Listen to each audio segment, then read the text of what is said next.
It's time to get serious.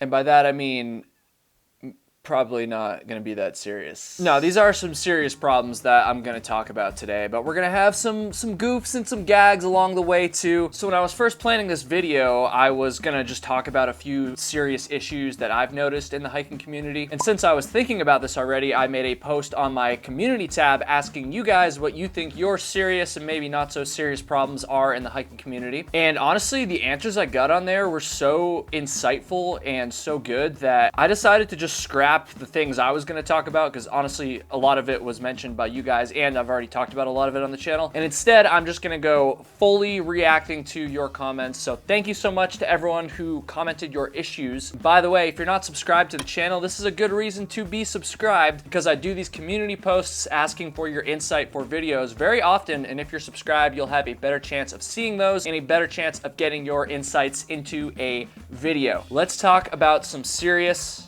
and maybe not so serious problems in the hiking community. I do a lot of shorter day hike trails. Unprepared parents with no water for kids is a problem I've seen several times. I carry extra bottles to give away, seen young kids in flip-flops out crying and parents clueless too many times. Wow. They always say they didn't know the trail would be so long or they didn't know it would be so hot out. This comment got 40 upvotes, so clearly there's other people that have noticed this. I'm not gonna lie, I've seen plenty of unprepared hikers in general, but as far as parents with kids specifically, I can't say I've really ever noticed that problem. Not that I can certainly imagine how it would happen, but at the end of the day, it kind of just comes down to being properly or not properly prepared for hiking, which is definitely a big problem in and of itself. The one time I remember a parent and their kid not having a super good time when I was hiking was actually kind of the opposite. It wasn't the kid that was having a problem, it was the parent. And granted, the daughter here she wasn't like a young kid, she was probably like a teenager, maybe like 16 if I had to guess, but her mom was struggling. I'm not trying to be a dick, but she just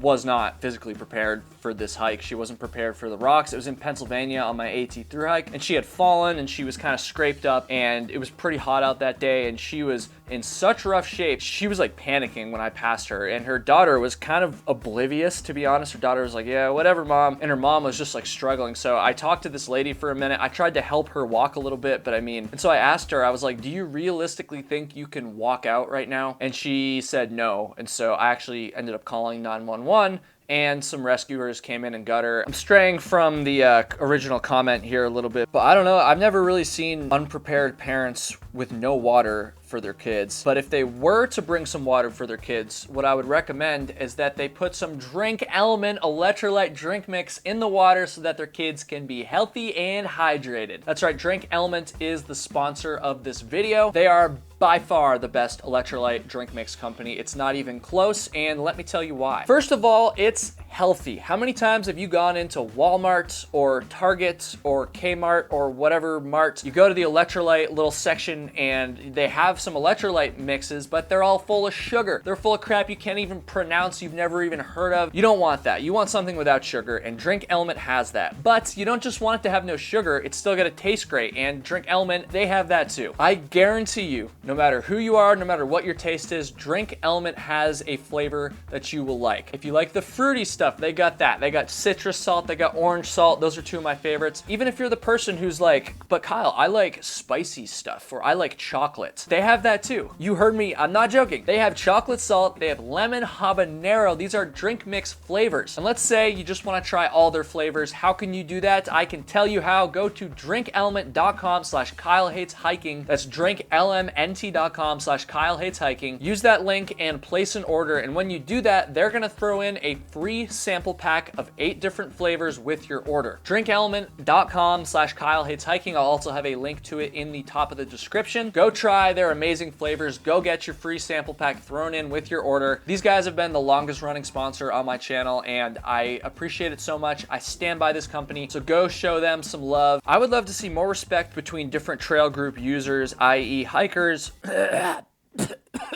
i.e. hikers, mountain bikers, horseback riders. I run into a lot of hikers who can't stand horses being allowed on trails, and in certain areas, I totally get it. Stepping in poo is no fun, but in remote areas with multiple use trails, a lot of trail maintenance is done by stock users, or at least supplies were hauled in on mules. We may choose different ways to recreate, but we still appreciate the same spaces for similar reasons. That's such a wholesome, positive way to call out this problem. This is definitely a problem, and I'm not gonna lie, I hate horses.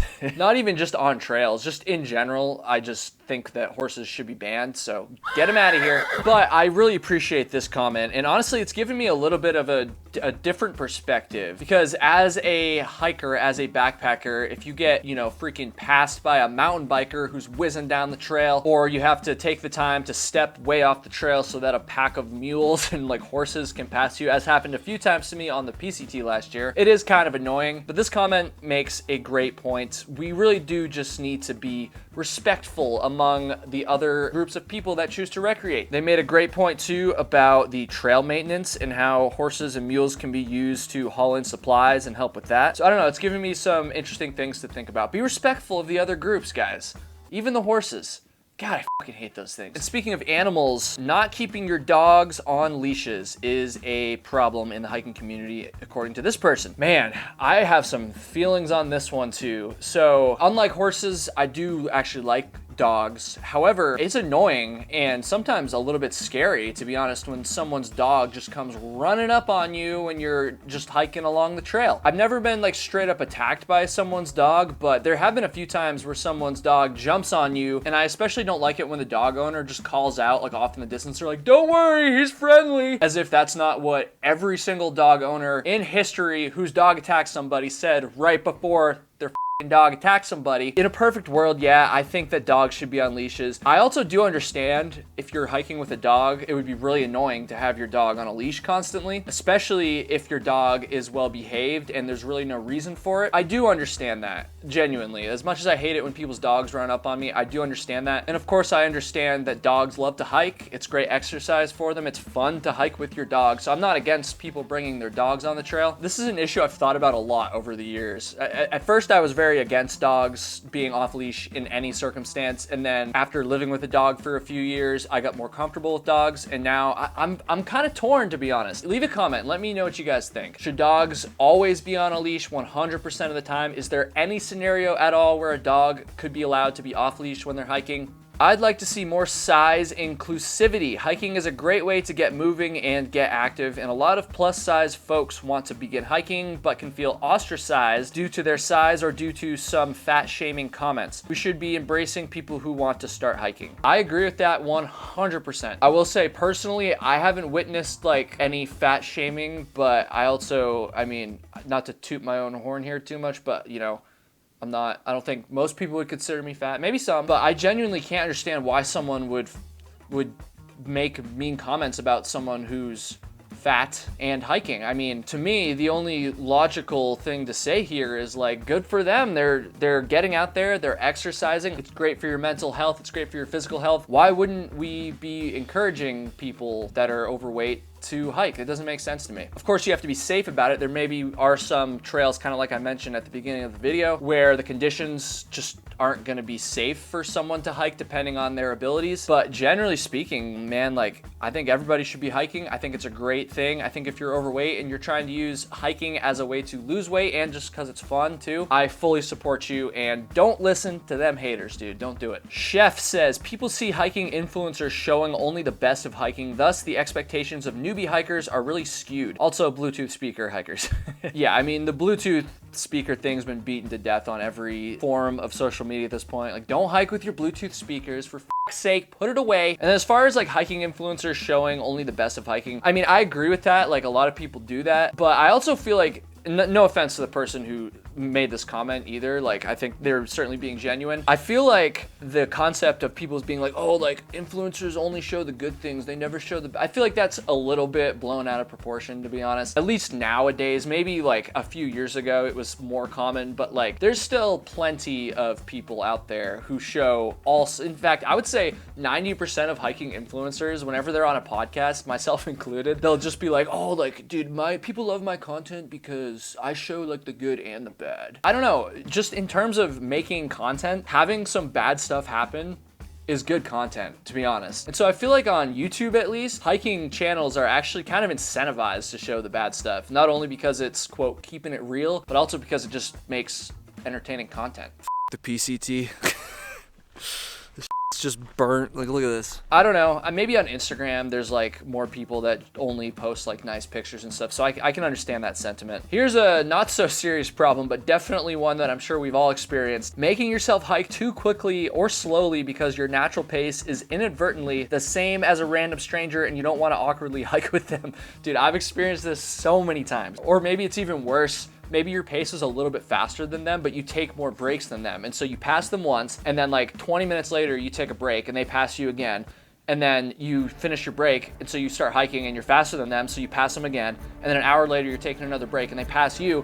And so you just feel like a jerk because you just keep passing this person, keep awkwardly coming up behind them and making them move over just to have them repass you.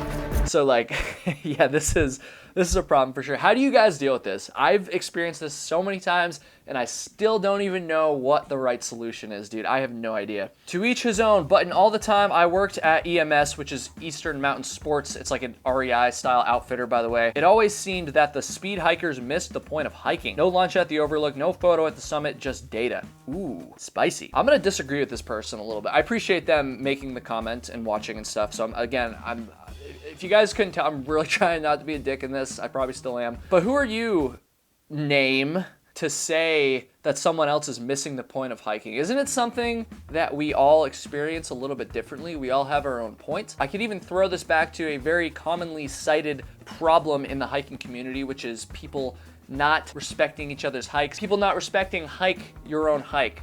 The mantra that I am going to get tattooed on my tits. I'm not actually gonna do that. I feel like I'm a pretty good person to answer this question because when I first started hiking, I was very much taking my time, dude. I was smelling the roses. I was stopping for lunch at that overlook. I was taking photos at the summit. And then the more I hiked, and I'm not even really talking about backpacking at this point, I'm more just talking about day hiking. The more I day hiked, the more fun it became to like push myself and like go faster and eventually start doing some low-key trail running. And as a result, nowadays when I'm day hiking, when I'm not staying overnight, I go pretty quick, not just in my pace, but also just, I don't take that many breaks, or when I do take breaks, I don't stop for more than usually 10 or 15 minutes. And it's fun. It's just a different way to experience the trail. It's a different way to get outside. I understand if you specifically are not interested in doing that. And so, name, who are you?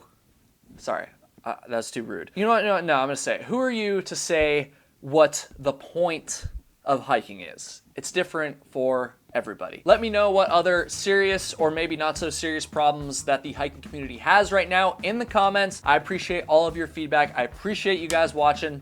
And the last thing I just want to say is hiking is fucking sick, dude.